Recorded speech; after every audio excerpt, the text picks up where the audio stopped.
Some killers fade into the shadows after their crimes, but not these women. They crave the spotlight even as they stood trial for murder, turning courtrooms into stages and trials into performances.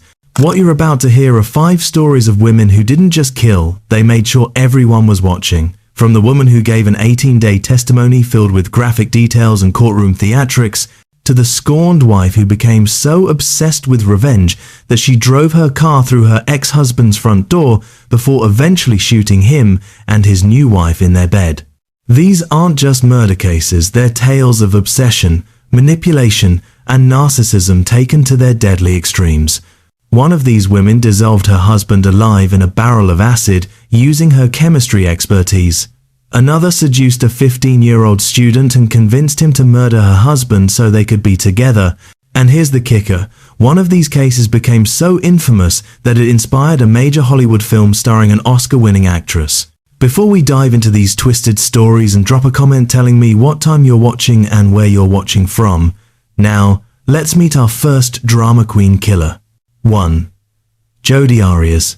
Jodi Arias was 28 years old when she committed one of the most brutal and well-documented murders in modern American history. Living in Arizona at the time, Jodi worked as a waitress and aspiring photographer. Nothing about her seemed particularly threatening on the surface, but beneath that sweet public persona was someone deeply manipulative and dangerously obsessed.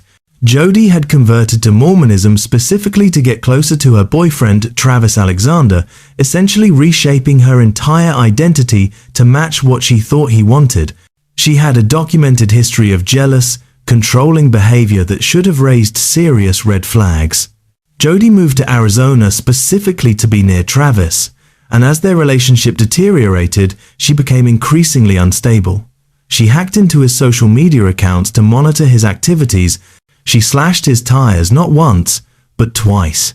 She even broke into his house through the doggy door when he wouldn't let her in. Travis's friends repeatedly warned him about her behavior, recognizing that Jodi's obsession had crossed into dangerous territory. But Jodi was skilled at presenting 2 completely different versions of herself, publicly sweet and charming, privately volatile and dangerous. She simply could not accept that the relationship was over. Travis Alexander was a 30-year-old motivational speaker and successful businessman when he met Jodi at a conference in Las Vegas in 2006. Travis was charismatic, devoutly Mormon, and ambitious, the kind of person who drew people to him naturally. From the very beginning, their relationship was intense and passionate. They officially broke up in the summer of 2007, but they continued a secret sexual relationship that created enormous conflict for Travis, who struggled to reconcile his religious beliefs with his physical attraction to Jodi. As Travis tried to distance himself and started dating other women, Jodi's obsessive behavior intensified dramatically. She stalked him, harassed him, and made his life miserable. Travis tried multiple times to cut all ties with her, but Jodi refused to let go. She didn't see Travis as a person with his own agency and choices. She saw him as her possession, something that belonged to her. This toxic, dangerous dynamic would ultimately cost Travis his life. On the 4th of June 2008, in Mesa, Arizona, Jodi drove from California to Travis's house and committed a murder so savage that it shocked even experienced homicide detectives. Travis was found dead in his shower, and the crime scene told a horrific story. He had been stabbed 27 times with a knife. His throat had been slashed from ear to ear, nearly decapitating him. And as if that wasn't enough, he had also been shot in the face with a .25 caliber gun. This level of violence, what investigators call overkill, clearly indicated a crime of passion by someone who knew the victim intimately. Here's where the case gets even more disturbing. Jodi had actually photographed Travis in the shower just minutes before she killed him. Those time-stamped photos would place her definitively at the scene. During the attack, the camera accidentally captured several images, shots of Travis's body being dragged across the floor, and one photo that clearly showed Jodi's leg. A bloody palm print at the scene matched Jodi's DNA mixed with Travis's blood. Despite all this overwhelming evidence, Jodi tried desperately to cover her tracks. When police first questioned her, she claimed she wasn't even in Arizona that day. Later, she changed her story and said masked intruders had broken in and killed Travis. Finally, when she took the witness stand, she claimed self-defense. Her behavior during interrogation was bizarre and unsettling. She did headstands in the interrogation room, sang to herself while in custody, and seemed more concerned with how she looked on camera than with the fact that Travis was dead. While awaiting trial, Jodi gave multiple interviews to the media and even sold her artwork online. The trial became an absolute media circus. In May 2013, Jodi Arias was convicted of first-degree premeditated murder. The jury completely rejected her self-defense claims. During the trial, Jodi gave an 18-day testimony that broke records. She provided graphic sexual details about her relationship with Travis, flirted with jury members, and wore glasses to appear more sympathetic and innocent. The penalty phase initially deadlocked, requiring a retrial just for sentencing. Finally, in April 2015, Jodi was sentenced to life in prison without the possibility of parole. The judge specifically cited the especially cruel nature of Travis's murder.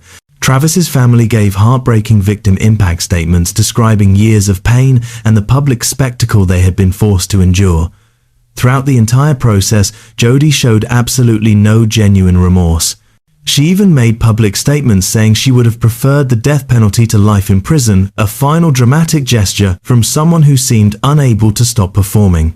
She's currently incarcerated at Arizona State Prison Complex in Perryville, continues to maintain her innocence, and still gives jailhouse interviews to anyone who will listen. The trial absolutely captivated the nation.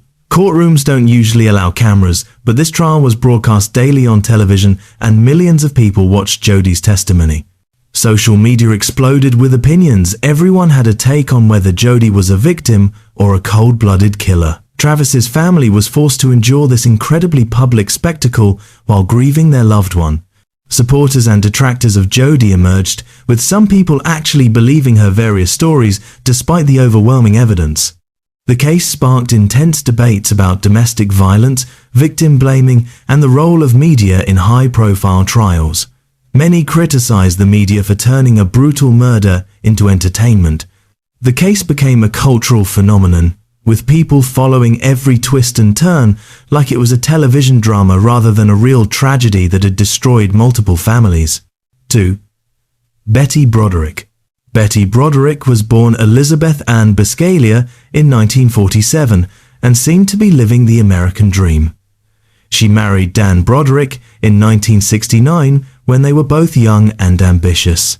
Betty worked multiple jobs to put Dan through medical school and then law school, sacrificing her own career aspirations to support his education and dreams. While juggling these jobs, she also raised their 4 children, essentially building the foundation for the successful life they would eventually lead. By the 1,980 seconds, all that sacrifice seemed to have paid off. They were living an affluent lifestyle in San Diego with a mansion, country club memberships, and their children attending private schools. Betty had been a devoted wife and mother for over 15 years. But as their marriage began to crumble, Betty transformed from a supportive spouse into something far darker. She became increasingly volatile, known throughout their social circle for dramatic outbursts and erratic behavior. She left profane voicemails for Dan constantly, spray-painted obscenities on their bedroom walls, and in one particularly dramatic incident, drove her car directly through the front door of Dan's house. Betty became completely obsessed with what she perceived as grave injustices done to her. She felt betrayed, discarded, and replaced after giving the best years of her life to Dan's success. Her rage didn't just simmer, it consumed every aspect of her existence. Betty's victims would be her ex-husband Dan Broderick, a highly successful medical malpractice attorney, and his new wife, Linda Kolkenna. Dan was the man Betty had supported through years of education and the early struggle of building his career. Their marriage had lasted over 15 years and produced 4 children together. But in the early 1,980 seconds, Dan began an affair with Linda, his younger and attractive legal assistant. Betty felt completely replaced, as if her years of sacrifice and devotion meant nothing. When Dan filed for divorce in 1985, what followed was one of the ugliest divorce battles San Diego had ever seen. Dan used his considerable legal expertise against Betty, manipulating custody arrangements and financial settlements in ways that left her feeling powerless.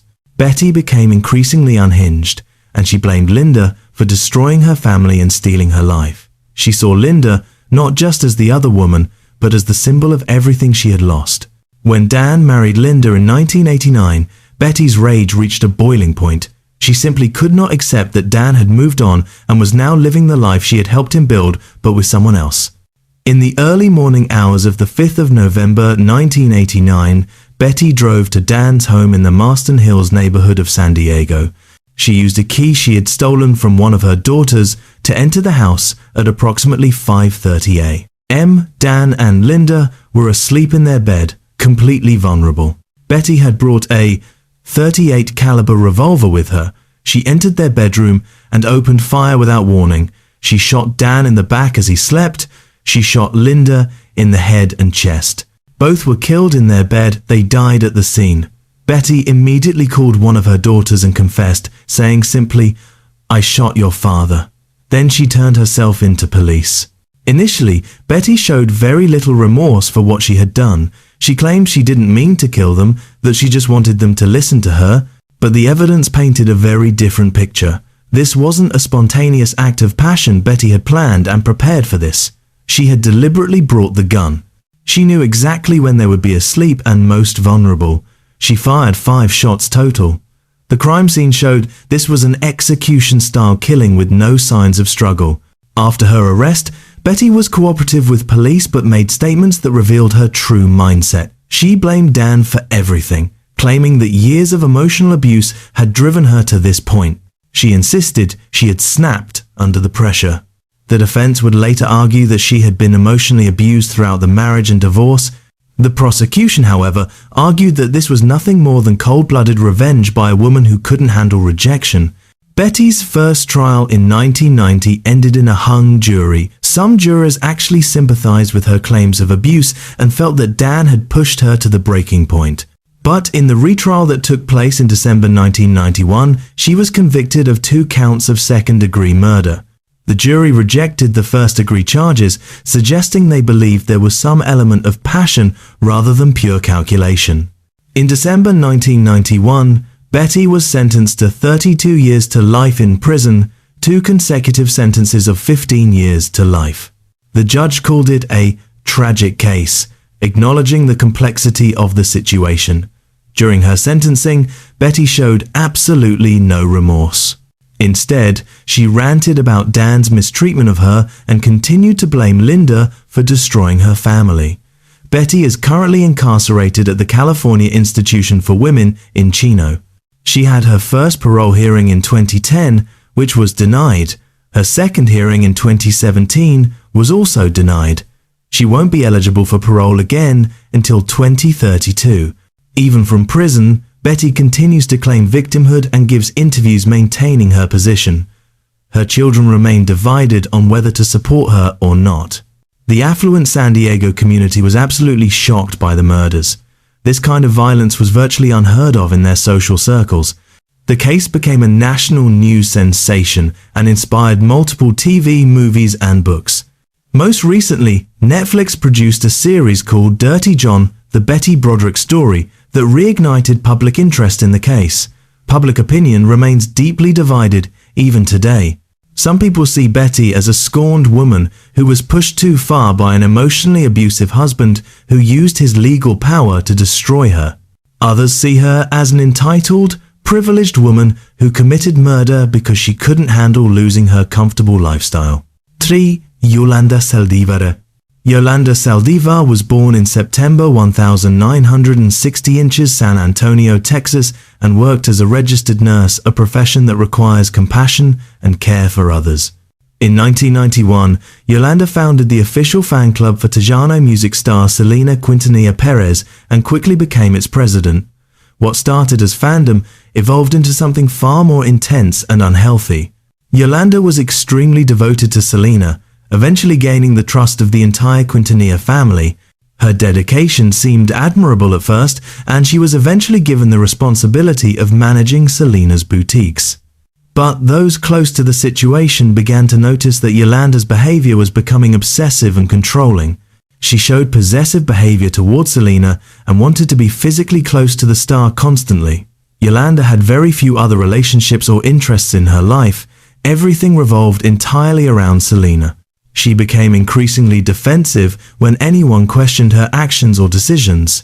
Financial improprieties started surfacing, but Yolanda grew paranoid about the possibility of losing her position in Selena's organization. She couldn't handle the thought of being pushed out of Selena's life. What had started as admiration had twisted into a dangerous obsession. Yolanda saw Selena not just as an employer or even a friend, but as her entire world, and she would rather destroy that world than lose access to it. Selena Quintanilla Perez was a 23-year-old Tejano music sensation, a rising star who had crossed over into mainstream success and was on the verge of becoming a household name across America. Yolanda had founded Selena's fan club and quickly worked her way into becoming a trusted associate within Selena's business operations. Selena genuinely considered Yolanda a friend, not just an employee. A close relationship developed between them, and Yolanda was given significant responsibilities, including running the fan club and managing Selena's boutiques. She had access to finances and sensitive business information. Selena's family appreciated what they saw as Yolanda's dedication and loyalty. But by 1995, troubling complaints started coming in from fans. They had paid money for merchandise that never arrived. Money was being collected, but products were never shipped. When Selena's father, Abraham Quintanilla, began investigating these complaints, he discovered that Yolanda had been embezzling thousands of dollars from both the fan club and the boutiques. When confronted about the missing money, Yolanda became erratic and defensive. She refused to provide financial records or account for the discrepancies. Selena was absolutely devastated by this betrayal. She had trusted Yolanda completely and considered her a dear friend. For Yolanda, the thought of losing Selena's trust and being removed from her life was unbearable. On the 31st of March 1995, in Corpus Christi, Texas, Yolanda made a desperate attempt to manipulate Selena into meeting with her one more time. She called Selena, claiming there had been an emergency. She said she had been raped in Mexico, which was a complete fabrication. Selena, concerned for someone she still considered a friend despite the financial betrayal, agreed to meet Yolanda at the Days Inn motel. They met in room 158, where Selena demanded that Yolanda finally provide the financial documents that would explain where all the money had gone. An argument erupted between them. Selena, realizing this meeting was going nowhere, tried to leave the room. That's when Yolanda pulled out a .38 caliber revolver and shot Selena once in the back. The bullet severed a major artery. Selena somehow managed to stagger out of the room and make it to the lobby, bleeding heavily. She collapsed there and, before losing consciousness, named Yolanda as the person who had shot her. Selena was pronounced dead at 1:05 p.m., gone at just 23 years old. Meanwhile, Yolanda barricaded herself in a pickup truck in the motel parking lot and held the gun to her own head. What followed was a 9.5-hour standoff with police as thousands of people gathered at the scene. Yolanda sobbed and screamed throughout the standoff, claiming the shooting had been an accident and that the gun had simply gone off during their argument. Police negotiators worked for hours while the media covered the standoff live. Finally, Yolanda surrendered to police. Throughout her arrest and the initial investigation, she showed very little genuine remorse and continued to blame Selena for the confrontation. Yolanda's trial took place in October 1995 inches. Houston. The trial was moved from Corpus Christi due to the intense publicity and the impossibility of finding an impartial jury in Selena's hometown. Yolanda was charged with first-degree murder. Her defense team claimed the shooting was accidental, arguing that the gun had discharged during a struggle between the two women. The prosecution, however, presented compelling evidence of intent. They showed Yolanda's obsession with Selena, the financial crimes she had committed, and the fact that she had brought a loaded gun to what was supposedly just a meeting to discuss business records. The jury deliberated for less than 3 hours before finding Yolanda guilty of first-degree murder. On the 26th of October 1995, she was sentenced to life in prison with the possibility of parole after 30 years, the maximum sentence available under Texas law at that time. Yolanda has maintained her story that the shooting was an accident and has shown no genuine remorse for taking Selena's life. She's currently incarcerated at the Mountain View unit in Gatesville, Texas, where she's kept in isolation for her own safety due to the constant death threats she receives. Her first parole hearing is scheduled for 2025, and Selena's family has made it clear they will strongly oppose any attempt at parole. The Latino community across America and throughout Latin America was absolutely devastated by Selena's murder. She wasn't just a singer, she was a symbol of Latino pride and success. A young woman who was breaking barriers and achieving mainstream success while staying true to her roots. Over 60,000 people attended Selena's public viewing in Corpus Christi. Vigils were held across the United States and throughout Latin America. The governor of Texas declared a day in Selena's honor. Yolanda became known as the most hated woman in America, receiving constant death threats that continue to this day. Selena's murder cut short what would have undoubtedly been a brilliant career. She was on the verge of massive crossover success into English language music. To this day, Selena's family refuses to even speak Yolanda's name. The case remains a painful reminder of how obsession and betrayal can turn deadly, and how one act of violence can rob the world of an irreplaceable talent. 4. Larissa Schuster. Larissa Schuster was a brilliant biochemist and scientist living in Clovis, California, with her husband Tim and their 3 children. Larissa was highly educated and worked professionally in the scientific field with extensive knowledge of chemistry and biology.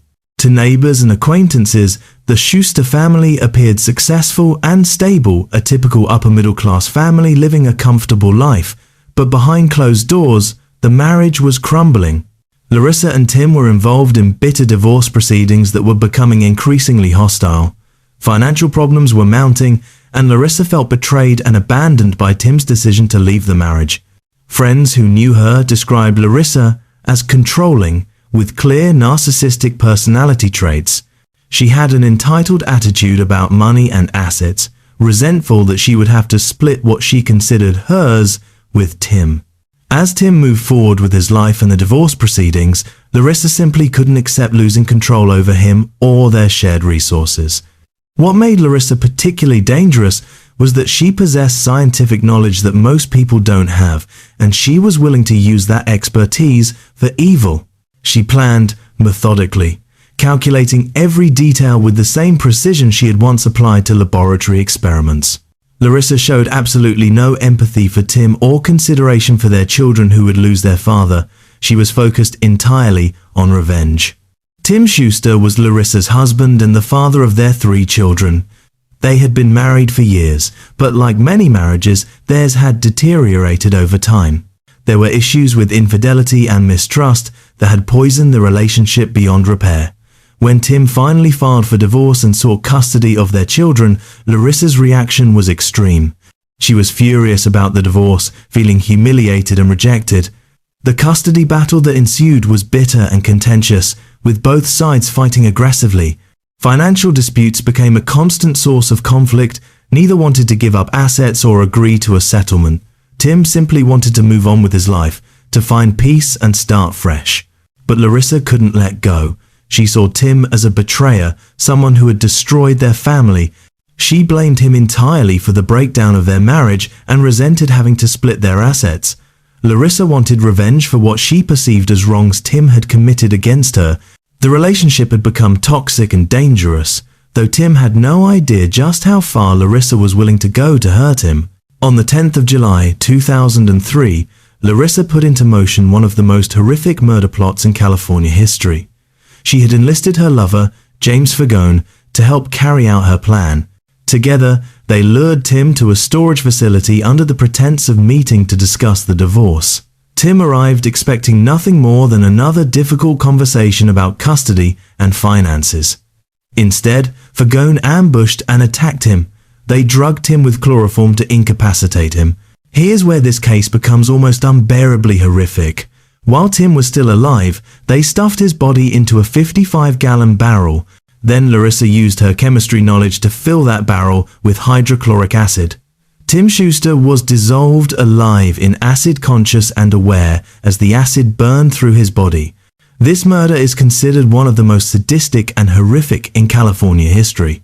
After sealing the barrel, Larissa and James left it in the storage unit, apparently believing that the acid would completely destroy all evidence of what they had done. Within days, however, a foul odor was detected coming from the storage unit. Investigators found the barrel and opened it to discover Tim's partially dissolved remains. DNA testing confirmed the identity of the victim. The cause of death was determined to be acid immersion while still alive.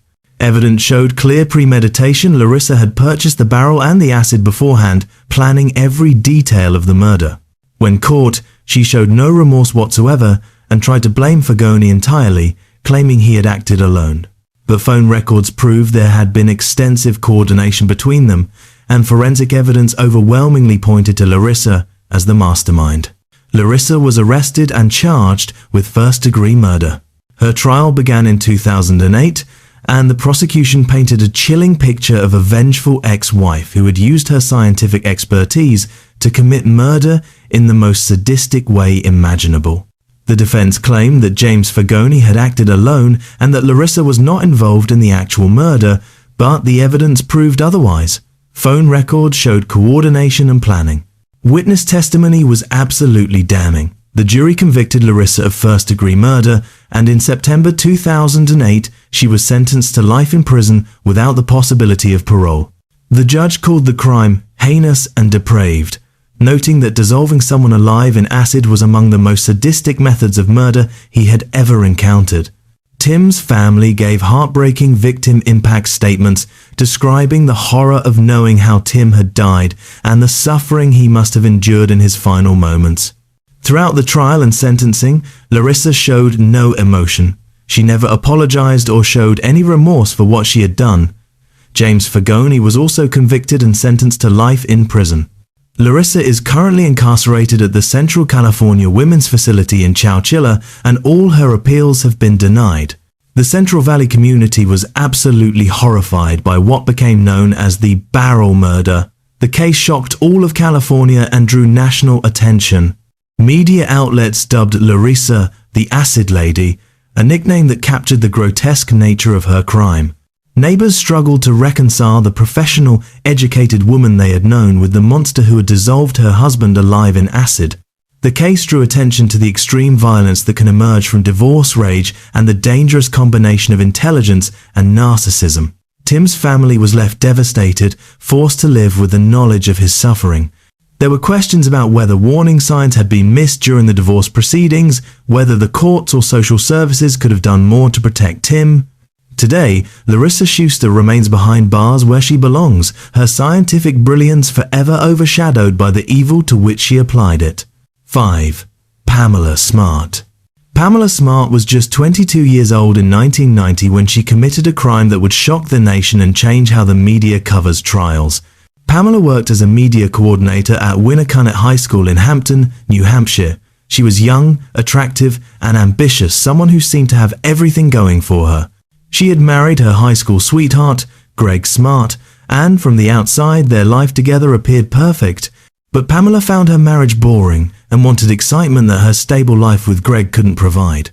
Those who knew her well described Pamela as deeply manipulative, with narcissistic personality traits that made her crave constant attention and admiration. She used her sexuality as a tool to manipulate others, particularly vulnerable people she could control. Pamela saw herself as a victim in every situation, always finding ways to blame others for her own actions. She showed no genuine remorse for the devastation she caused. Pamela was a master of deception who excelled at controlling those around her, particularly vulnerable teenagers who looked up to her authority. She was willing to destroy lives, including taking a life to get what she desired. This combination of manipulation, narcissism, and complete lack of empathy would make her extremely dangerous. Pamela's victim was her own husband, Greg Smart, a 24-year-old man who worked in insurance sales. They had been married since they were high school sweethearts. Greg genuinely loved Pamela and had built what he thought was a stable life together. To everyone who knew them, their marriage seemed solid. But Pamela found the predictability of married life boring. She wanted more excitement, more drama, more attention than a normal marriage could provide. That's when she started an affair with 15-year-old Billy Flynn, one of the students at the high school where she worked. Pamela seduced Billy through an intern program at the school, initiating a sexual relationship with a minor who was under her authority. She manipulated Billy emotionally, grooming him to do whatever she wanted. Pamela convinced Billy that Greg was abusive, a complete lie, and told the infatuated teenager that Greg stood in the way of their future together. Billy became completely infatuated with Pamela and fell under her control. Meanwhile, Greg was completely unaware of the affair. He loved and trusted his wife, working his insurance job and planning for their future together. He had absolutely no idea that Pamela wanted him dead or that she was grooming a teenager to kill him. To Pamela, Greg had become nothing more than an obstacle that needed to be removed. On the 1st of May, 1990, in Derry, New Hampshire, Pamela's carefully laid plan was executed. She conveniently arranged to be out of town visiting relatives, creating an alibi for herself. Billy Flynn and two of his friends broke into the Smarts' condominium and waited for Greg to return home from work. When Greg arrived, unsuspecting and looking forward to a quiet evening at home, Billy shot him in the head at point-blank range. Greg died instantly at just 24 years old, his entire future stolen in a single moment. The killers then ransacked the condo to make it look like a robbery gone wrong, taking items and creating a scene of burglary. They fled, and later that evening, Pamela returned home to discover the scene. She called police, and at first, she played the role of grieving widow perfectly. But her behavior seemed off to investigators from the very beginning. She appeared more concerned with how she looked on television than with the fact that her husband had been murdered. Within days, police began to suspect that Pamela was involved. Their suspicions were confirmed when Billy Flynn confessed to police and revealed the entire plot. He told investigators about the affair, about how Pamela had manipulated him, and about how she had planned the murder down to the smallest details. Billy explained that Pamela had promised him they would have a future together and that she wanted the insurance money from Greg's death. Other teenagers who knew about the plot confirmed Billy's story. The evidence of planning and conspiracy was overwhelming. Pamela's carefully crafted lies unraveled quickly. When she was arrested and charged with murder, she maintained her innocence, claiming she was being framed by teenagers who were lying about her. Pamela's trial in March 1991 was nationally televised, one of the first trial of the century cases where cameras were allowed in the courtroom. It became an absolute media circus. The prosecution methodically showed how Pamela had coldly manipulated a teenage boy, using sex to convince him to commit murder for her. The defense claimed she was being framed and that the teenagers were lying, but the jury didn't believe her for a second. Pamela was found guilty of conspiracy to commit murder, witness tampering, and being an accomplice to first-degree murder. On the 22nd of March 1991, she was sentenced to life in prison without the possibility of parole, the harshest sentence available under New Hampshire law. Interestingly, Billy Flynn received 28 years to life and was actually paroled in 2015 after serving his minimum sentence. The other accomplices received even lighter sentences. But Pamela, as the mastermind who had groomed and manipulated a child into committing murder, received life without parole. She continues to maintain her innocence to this day, has filed numerous appeals that have all been denied, and is currently incarcerated at Bedford Hills Correctional Facility in New York. She's been in prison for over 30 years now. The New Hampshire community was shocked by this murder-for-hire plot that involved a trusted school employee grooming a student. The case became a national sensation and inspired the 1995 film To Die For, starring Nicole Kidman, which was loosely based on Pamela's story. Multiple books and documentaries have been made about the case. Public opinion has been harsh against Pamela, with most people seeing her as a predator who groomed a vulnerable teenager and manipulated him into committing murder. Greg's family has fought tirelessly to keep Pamela in prison, showing up at every parole hearing to ensure she's never released. The case sparked important debates about manipulation versus personal responsibility, and about how adults in positions of authority can exploit vulnerable young people. The Pamela Smart case also significantly influenced how the media covers high-profile trials, setting a precedent for the trial as entertainment phenomenon that continues today. The case remains a cautionary tale about narcissism, manipulation, and the deadly consequences of treating real people as disposable obstacles. And there you have it, 5 women who didn't just commit murder, they turned it into a performance. From Jodi Arias, who gave an 18-day testimony filled with lies and theatrics, to Pamela Smart, whose case inspired a Hollywood movie, these women showed us that narcissism and obsession can be a deadly combination. What's striking about all these cases is how these women use manipulation as their primary weapon. Betty Broderick couldn't accept being replaced after years of sacrifice. Yolanda Saldívar killed the idol she claimed to love rather than lose access to her. Larissa Schuster used her scientific brilliance to dissolve her husband alive in acid.